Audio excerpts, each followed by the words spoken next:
A single, unremarkable moment, repeated somewhere between 14 and 15,000 years ago, when a human being, exhausted, hungry, and half alive at the edge of survival, crushed some wild grass seeds between two rocks, mixed the powder with water, and laid that paste against a hot stone near a fire. They had no idea what they were doing. They had no word for it. They had no recipe. They were just trying not to die. And yet, what they created that day, that simple, humble, almost accidental thing, would go on to build empires. It would feed armies and enslave nations. It would spark revolutions and sustain cathedrals. It would cross oceans, reshape continents, and become so deeply woven into human civilization that for thousands of years, to be without it was not merely hunger. It was the end of the world. We call it bread. And its story is our story. To understand what bread gave humanity, you first have to understand what life looked like before it. And the picture is not pretty. For roughly 95% of human history, the vast, echoing silence before agriculture, our ancestors were nomads. They followed animals. They tracked seasonal fruits. They dug for roots. They moved constantly, because staying in one place too long meant eating everything within reach and starving. Home was wherever the food happened to be. And food, more often than not, was somewhere else. Life under these conditions was not the romantic wilderness adventure we sometimes imagine. Archaeological evidence from Paleolithic burial sites tells a harder story. Skeletons showing signs of chronic nutritional stress, worn teeth from chewing raw fibrous plants, and bones that document lives cut short by injury, infection, and starvation. The average Paleolithic human, researchers estimate, consumed somewhere between 2,000 and 3,000 calories on a good day, and many days were not good days. But here is what makes this story remarkable. Across this entire span of human existence, from the emergence of anatomically modern humans 200,000 years ago to the dawn of agriculture, people were not getting smarter. They were not getting more advanced. They were brilliant, adaptive, creative creatures, the same cognitive capacity we carry today, trapped in a cycle of constant movement with no surplus, no storage, and no foundation upon which to build anything permanent. What they were missing was not intelligence. What they were missing was energy. Reliable, concentrated, storable energy. The kind that would allow a person to stay in one place long enough to think beyond tomorrow. The kind that would allow a community to grow large enough to divide labor. The kind that would allow civilization to begin. That energy, when it finally came from a plant. Origins and discovery. The place where bread was born has a name that almost sounds like a myth, the Fertile Crescent. And roughly 14,000 years ago, in this arc of land between the Tigris and Euphrates rivers and the eastern coast of the Mediterranean, something unprecedented was quietly beginning to happen. A semi-nomadic people we now call the Natufians had noticed something. The wild grasses that grew along the hillsides, particularly a plant we would recognize today as the ancestor of modern wheat, produced seeds that were unusually rich in starch and protein. The Natufians had likely been harvesting these wild grasses for centuries, using flint-bladed sickles, tools we have found in their archaeological sites, still bearing a distinctive sheen from repeated contact with grass stalks. They ground these seeds into rough paste, ate it raw, mixed it with water and drank it. But at some point, and this is where the story becomes genuinely mysterious, they began to do something different. They began to cook it. The precise moment of this discovery is, of course, lost to time. No Natufian left a written account. No archaeological layer is stamped with the date. But the evidence is there. Embedded in the charred residue on ancient hearthstones, in the grinding tools left behind at sites across the region. At Ohelo II in northern Israel, archaeologists found starch residues on grinding stones suggesting grain processing as far back as 23,000 years ago.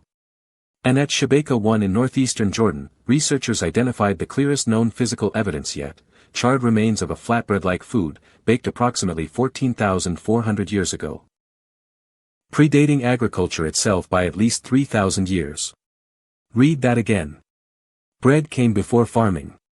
That single fact overturns one of the most persistent assumptions in the history of human civilization, that people first learned to farm wheat, and only then figured out how to make bread.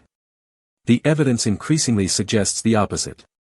Our ancestors may have begun baking before they began cultivating. The desire for bread, the sustained craving for that cooked, starchy, satisfying thing, may have actually been one of the driving forces behind the development of agriculture in the first place. But how, exactly, does wild grass become bread? The chemistry of this transformation is worth pausing on, because it is nothing short of extraordinary. Wheat seeds are largely composed of starch, complex chains of glucose molecules locked inside a tough outer shell. In their raw state, these starches are difficult for the human body to digest efficiently. But apply heat, and everything changes. The starch granules absorb water and swell. The proteins in the grain, particularly two proteins called glutenin and gliadin, begin to unfold and bond together, forming a stretchy, elastic network we call gluten. This network can trap bubbles of gas, allowing the bread to rise and develop texture. The sugars caramelize on the surface, creating flavor compounds so complex that chemists have identified over 500 distinct aromatic molecules in a freshly baked loaf. And then there is what happens to the nutrition. Cooked grain is dramatically more bioavailable than raw grain. Studies suggest that cooking starch can increase the caloric yield the human body extracts from it by 20 to 30%. For a species perpetually on the edge of caloric sufficiency, this was not a culinary improvement. It was a biological revolution. The addition of yeast, whether discovered intentionally or stumbled upon when a batch of dough was left out too long in warm air, compounded this revolution further. Wild yeast, present everywhere in the environment, consumes the sugars in the grain and releases carbon dioxide and alcohol.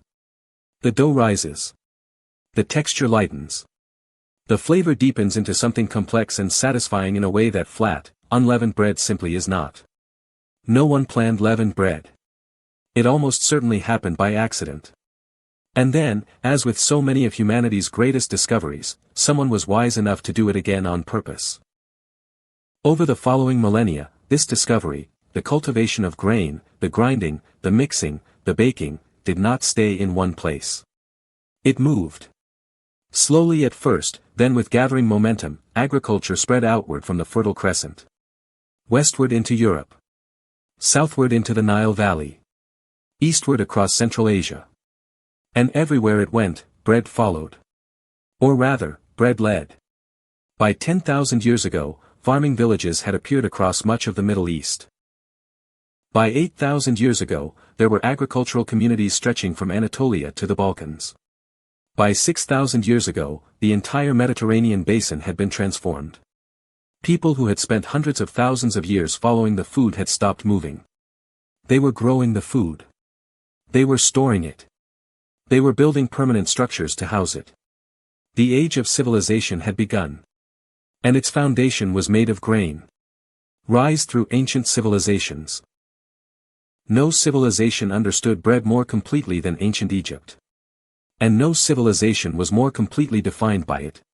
The Nile Valley, with its annual floods depositing rich silt across the floodplains, was perhaps the single most productive agricultural environment in the ancient world. Egyptian farmers grew emmer wheat and barley in quantities that seem almost impossible for an ancient civilization. By the height of the New Kingdom, roughly 3,000 years ago, Egypt was producing millions of loaves of bread annually, stored in vast state granaries, and distributed through a system of bureaucratic complexity that rivals anything modern governments manage today. The Egyptians did not merely eat bread. They worshipped it. Wheat sheaves appear in their art and hieroglyphics with the same reverence as images of gods. Osiris, lord of the afterlife, was also considered a deity of grain and vegetation. His death and resurrection mirroring the seasonal cycle of planting and harvest. When Egyptian nobles were buried, they were entombed with actual loaves of bread, meant to sustain them in the afterlife. Archaeologists have recovered these loaves from tombs sealed for more than 3,000 years, and in some cases have even managed to identify the types of grain used. The Egyptians were also, in all likelihood, the first civilization to develop leavened bread on a large, intentional scale. Their breweries and bakeries, often operated side by side, since both relied on the same fermentation processes, produced bread of a sophistication that would not be surpassed in the Western world for centuries. Ancient Egyptian bread recipes have been decoded from papyri and wall paintings, and experimental archaeologists have successfully recreated them, producing loaves that modern tasters describe as surprisingly complex and flavorful. But the truly remarkable thing about bread in Egypt is not what it tasted like. It is what it was worth. In ancient Egypt, bread was currency. Workers building the pyramids, contrary to the popular image of mass enslaved labor that has dominated Western imagination for centuries, were, according to the best archaeological evidence we have, largely paid workers. Papyri and administrative records from the construction sites at Giza, as well as the workers' own tombs discovered nearby, suggest a workforce compensated in rations, 4 to 10 loaves per day, per worker, depending on skill level and role, along with beer, fish, and vegetables. These were not the desperate slaves of Hollywood epics. They were, at least in significant part, organized laborers, fueled, managed, and paid in bread. Think about what that means. The most ambitious engineering project in human history, a monument that has stood for 4,500 years and still ranks among the 7 wonders of the ancient world, was built on the economic and caloric foundation of baked grain. Without bread, there was no pyramid. Without bread, there was no Egypt as we know it. And this pattern, bread as the foundation of state power, as the mechanism of social organization, as the thing empires are built upon, would repeat itself across every major civilization of the ancient world. In Mesopotamia, the Sumerians developed bread from barley as part of a sophisticated temple economy. Their hymns to Nisaba, the goddess of grain, are among the oldest written texts in human history. Cuneiform tablets from Ur and Nippur record grain transactions with the precision of modern accounting ledgers, evidence of a society in which bread had become not merely food but the fundamental unit of economic exchange. In ancient Greece, bread was divided by class. The wealthy ate white bread made from sifted flour, from which the rough bran had been removed. The poor ate darker, coarser loaves made from unsifted grain. In a single loaf of bread, you could read an entire society's hierarchy. Aristotle wrote about bread in his Politics. Plato referenced the baker's guild in his dialogues. Homer's heroes in the Iliad are described as grain-eaters, the term itself a marker of civilization, distinguishing them from the barbarian world beyond Greek culture. But it was Rome that understood bread most ruthlessly. Most strategically. Most brilliantly. At the height of the Roman Empire, the city of Rome had a population approaching 1 million people, an urban concentration that would not be matched in Europe for over 1,000 years. Feeding this city was not a logistical challenge. It was an existential one. And the Roman state approached it with the same systematic efficiency it applied to everything from engineering to warfare. The annona, the public grain supply, was one of the most sophisticated food distribution systems in the ancient world. Egypt, which Rome conquered in 30 BC, became the empire's primary breadbasket, shipping hundreds of thousands of tons of grain annually across the Mediterranean to feed the capital. The Portus, Rome's massive harbor complex near the mouth of the Tiber, was essentially a grain processing hub on an industrial scale. Warehouses called horia stretched for hundreds of meters along the riverbanks, housing millions of bushels of wheat in temperature-controlled stone chambers. And then there was the dole. The fermentatio, later the annona civica, was the Roman state's practice of distributing free or heavily subsidized grain to the city's citizens. By the late Republic, roughly 200,000 Roman citizens were receiving monthly grain allocations from the state. Julius Caesar reportedly expanded this number. Augustus refined the system. Emperors for centuries afterward understood the political calculus precisely: the moment the grain stopped flowing to Rome, the city would erupt. There is a Latin phrase, coined by the satirist Juvenal, that has survived 2,000 years, panem et circenses. Bread and circuses. He meant it as a critique, the idea that the Roman populace had traded their civic virtue for cheap entertainment and free grain. But embedded in that critique is a profound historical truth. Bread was not merely food in Rome. It was the instrument of political control. It was the foundation of the social contract. To distribute bread was to wield power. To withhold it was to invite revolution. The Roman emperors knew this. Every one of them. How it changed empires and human history.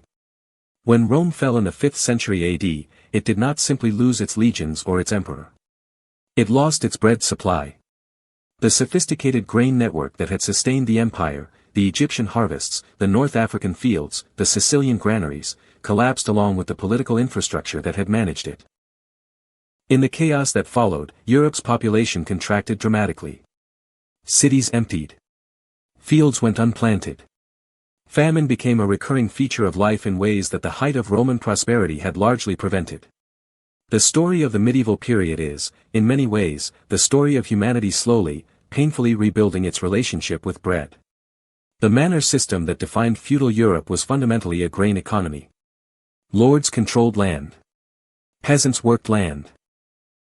The fundamental obligation of the feudal contract, the basis of every relationship in medieval society from village to kingdom, was that the peasant grew the grain and surrendered a portion of it to his lord in exchange for protection. The entire political and social structure of medieval Europe was a machine for producing and distributing wheat. And the machine was fragile. Catastrophically so. A wet spring could drown the seedlings. A dry summer could shrivel the stalks. A frost in September could ruin the harvest entirely. And when the harvest failed, as it did with devastating regularity, the consequences were immediate and terrible. Famine was not an abstraction in medieval Europe. It was a recurrent reality, arriving roughly every 5 to 7 years in some region of the continent, and occasionally achieving catastrophic scale. The Great Famine of 1315 to 1322 is perhaps the most dramatic example. Triggered by a prolonged period of cold, wet weather across northern Europe, part of the climate disruption we now call the Little Ice Age, the famine killed between 10 and 25% of the population of northern Europe in just 7 years. Villages were abandoned. Families sold their children into servitude to feed the remaining members. Reports from the period described scenes of mass starvation in streets from Ireland to Poland. Whole communities effectively ceased to exist. And this was before the Black Death. When the plague arrived in 1347, it struck a Europe that was already nutritionally depleted, physically weakened by decades of inadequate bread supply. The question of how many millions of people the Black Death killed is inseparable from the question of how many were already compromised by hunger. Bread, or the lack of it, shaped the death toll of one of the greatest catastrophes in human history. But medieval Europe also developed bread into an art form of extraordinary sophistication. The guild system, that network of craft brotherhoods that regulated urban economies across the medieval period, reserved particular prestige and power for the bakers. In most European cities, the Bakers' Guild was among the oldest and most influential. In London, the Company of Bakers received its royal charter in 1155, making it one of the oldest livery companies in the city. These guilds did not merely organize production. They enforced standards with the authority of law. In England, the Assize of Bread and Ale, established in 1266 and one of the oldest pieces of consumer protection legislation in history, set the legal price of bread in direct relation to the price of wheat. A baker who sold underweight loaves faced public humiliation. He would be strapped to a hurdle in the marketplace and dragged through the streets with the offending loaf tied around his neck, his neighbors watching, his reputation destroyed. The punishments were harsh because the stakes were existential. Bread was not a product in the medieval world. It was life itself. Scientific, economic, and cultural impact.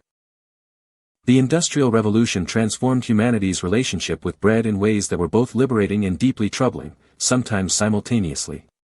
For most of human history, bread had been made at home or in local bakeries, using flour ground at local mills from locally grown grain. The supply chain was short, the methods were unchanged for centuries, and the product, while variable in quality, was always recognizably local. Different regions produced different breads, shaped by local grain varieties, local water chemistry, and local baking traditions. A Parisian pain de campagne, a dark Bavarian rye, a Tuscan pain siaco without salt, each was a product of its particular place. Industrialization began to erase these distinctions with remarkable speed. Steel roller mills, introduced in the latter half of the 19th century, could process grain at speeds that traditional millstones couldn't approach. And they produced a flour of extraordinary whiteness and uniformity. White flour, long associated with wealth because the expensive process of sifting bran from flour had historically made it available only to the privileged, suddenly became cheap enough for mass consumption. The problem, which would take decades to fully understand, was that the milling process stripped away almost everything nutritionally significant about the wheat grain. The bran, rich in fiber, B vitamins, and minerals, was removed as waste. The germ, the embryo of the new plant, dense in protein, essential fatty acids, and micronutrients, was separated out and sold for animal feed. What remained was the endosperm. Almost pure starch, white and fine and dramatically impoverished compared to the whole grain from which it came. The result, across the industrialized world, was an epidemic of nutritional deficiency diseases. Pellagra, caused by niacin deficiency, swept through communities in the American South in the early 20th century, killing tens of thousands. Consider the story of Joseph Goldberger, a U.S. Public Health Service doctor who in 1914 was tasked with solving a mystery that had baffled Southern physicians for decades. Entire communities were being destroyed by pellagra, a disease of cracked skin, dementia, and death. The prevailing theory was infection. Goldberger, in one of the most remarkable acts of scientific courage in American history, organized what he called filth parties. Feeding himself and volunteers the blood, urine, and skin flakes of pellagra patients, just to prove the disease was not contagious. It wasn't. It was a diet problem. The poor of the American South were living almost entirely on white cornmeal, white flour, and fatback pork, stripped of the niacin their bodies desperately needed. The bread that was supposed to feed them was killing them. It would take another 2 decades before the U.S. government mandated vitamin enrichment of flour in 1943. A decision that effectively ended pellagra as a mass disease within a single generation. But the lesson was hard-earned and tens of thousands of lives were its price. Beriberi, caused by thiamine deficiency, told a parallel story in Asia, where polished white rice had replaced whole grain across much of the continent. The body's need for the nutrients that had always been present in whole grain bread, nutrients refined out of the diet in the name of palatability and shelf life, manifested in disease on a population scale. And this raised a question that nutritional scientists are still debating today: if we had to add back what we removed, was removing it ever a good idea? The flour in your supermarket loaf is enriched. The vitamins are synthetic, added after the fact. It is a solution to a problem that industrial milling itself created. We broke something ancient and irreplaceable in the name of progress, and then spent decades trying, imperfectly, to fix it. Bread has a unique relationship with political upheaval that no other food can match. The French Revolution is, among other things, a story about bread. The harvest failures of 1788, following a brutal winter and a devastating hailstorm that destroyed crops across France in the summer of that year, sent the price of bread skyrocketing to the point where urban workers were spending more than 90% of their wages on food. When women of Paris marched on Versailles in October 1789, the March of the Women, one of the pivotal events of the Revolution, they were marching for bread. Marie Antoinette almost certainly never said, "Let them eat cake." The attribution is false, a fabrication of later political memory. But the reason that lie was believable, the reason it became legend, is that it captured a real truth: the distance between the bread-eating poor and the cake-eating aristocracy was the precise distance across which the revolution would travel. Bread was the measure of inequality. Bread was the thing the revolution was about. And across the 19th and 20th centuries, bread continued to mark the fault lines of political crisis. Russia's 1917 revolution, like the French Revolution over a century before, was preceded and shaped by bread riots. The bread lines of the Great Depression became iconic images of capitalism's failure. The food crises of the post-colonial world in the 20th century, from Bengal's catastrophic famine of 1943 to the Sahel famines of the 1970s and 1980s, were, at their core, crises of grain supply. Amartya Sen, who won the Nobel Prize in Economics in 1998, demonstrated in his landmark research that famines almost never result from an absolute shortage of food. They result from failures of political will, economic systems, and distribution. People die of hunger not because the bread doesn't exist, but because the systems that should deliver it have failed them. The political economy of bread is the political economy of human civilization itself. The cultural soul of bread. There is something about bread that resists purely material analysis. Something that exceeds the economic, the caloric, the historical. Bread has a soul. And across virtually every human culture that has ever grown grain, bread has been understood as something sacred. In Christianity, bread sits at the center of the most important sacrament. The Eucharist, the ritual of communion that Catholics believe literally transforms bread into the body of Christ, is not merely symbolic theater. It is the enactment of a theology in which the most fundamental substance of human life, the thing that sustains the body, becomes the thing that sustains the soul. Jesus described himself as the bread of life in the Gospel of John. The Lord's Prayer asks for our daily bread. The Last Supper, the defining moment of Christian narrative, is organized around a meal of bread and wine. In Judaism, bread's sacred role is no less central. Challah, the braided Shabbat bread, is blessed at the Sabbath table every Friday evening in Jewish homes across the world. Matzah, the unleavened flatbread of Passover, is a direct material link to the Exodus narrative, the bread that didn't have time to rise because the Israelites were fleeing Egypt in such haste. Every year, Jewish families around the world eat this bread and remember, through the act of eating, what it means to have been a slave and to become free. The bread does not merely represent the memory. The bread is the memory, consumed in the body, carried forward. In Islam, bread is treated with a reverence that has practical expression in everyday behavior. Bread left on the ground must be picked up. Bread must never be wasted. Dropping bread and leaving it is considered deeply disrespectful. Across many Islamic cultures, there is a common saying, roughly translated as, bread is a trust from God, that captures a relationship with food rooted in gratitude and obligation, not merely hunger. In Buddhist tradition, the begging bowl of the monk, into which community members place food, is most often filled with rice or bread. The act of giving bread to a monk is understood as an act of spiritual merit, a recognition that the monk's path, away from worldly accumulation, requires the sustenance of those who remain embedded in the material world. Bread is, in a sense, the place where the physical and the spiritual worlds most reliably meet. Every human culture that has cultivated grain has also sanctified it. This is not a coincidence. Modern legacy. Today, wheat is among the most widely grown crops on Earth. According to Food and Agriculture Organization data, it is cultivated across more than 200 million hectares of farmland globally, an area larger than Western Europe, and harvested in virtually every country on the planet. Together with rice and maize, wheat is one of the three crops that collectively provide the majority of calories consumed by the human species. Cereal grains as a whole account for roughly half of humanity's total caloric intake. Bread, in its countless forms, remains the single most widespread prepared food in human history. But bread in the 21st century faces questions that would have been unimaginable to its creators 14,000 years ago. The industrialized global food system that produces most of the world's wheat has made bread cheaper and more widely available than at any point in human history. And yet it has also concentrated production in ways that create new forms of vulnerability.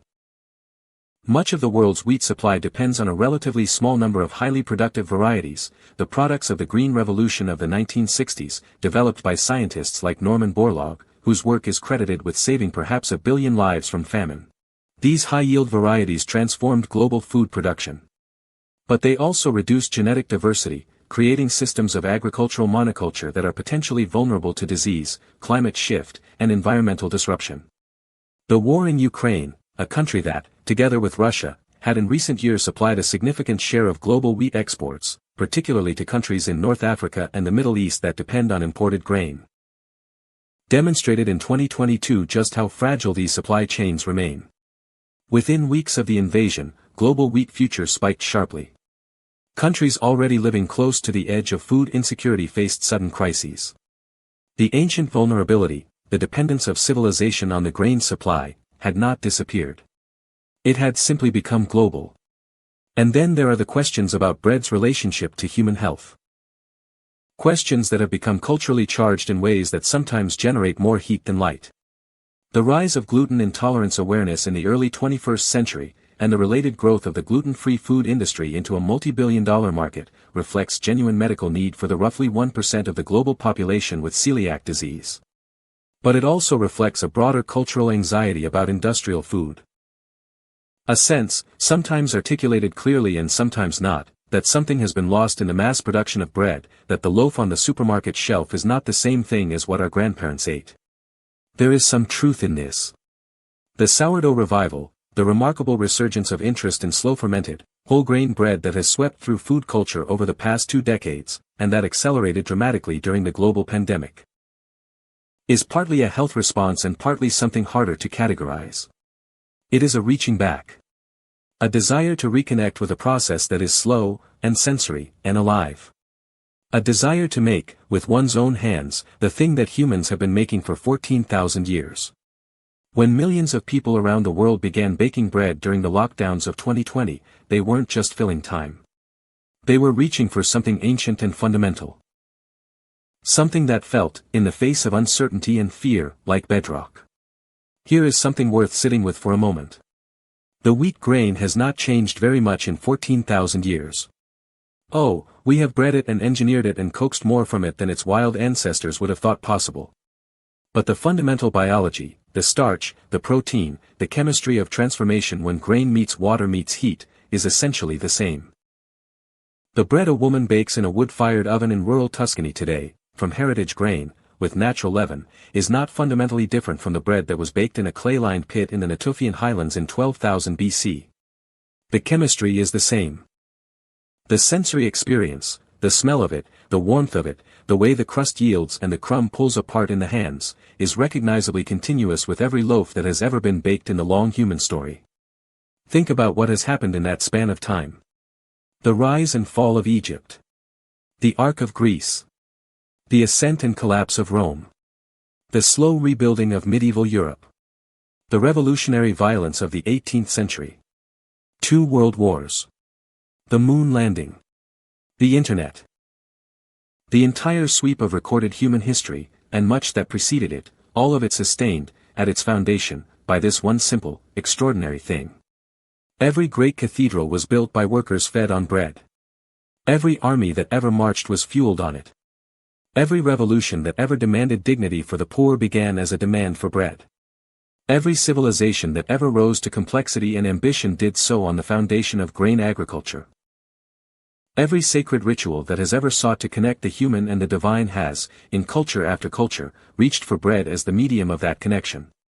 And today, right now, somewhere in the world, in fact, in thousands of places simultaneously, someone is mixing flour and water and letting it rest. Someone is watching a dough rise, and feeling the particular pleasure of that slow transformation. Someone is pulling a loaf from an oven, and the smell of it is filling a kitchen, and for a moment, whatever else is happening in that person's life, whatever the news says, whatever fears are present, there is just that warmth, and that smell, and the knowledge, felt somewhere below conscious thought, that this is good.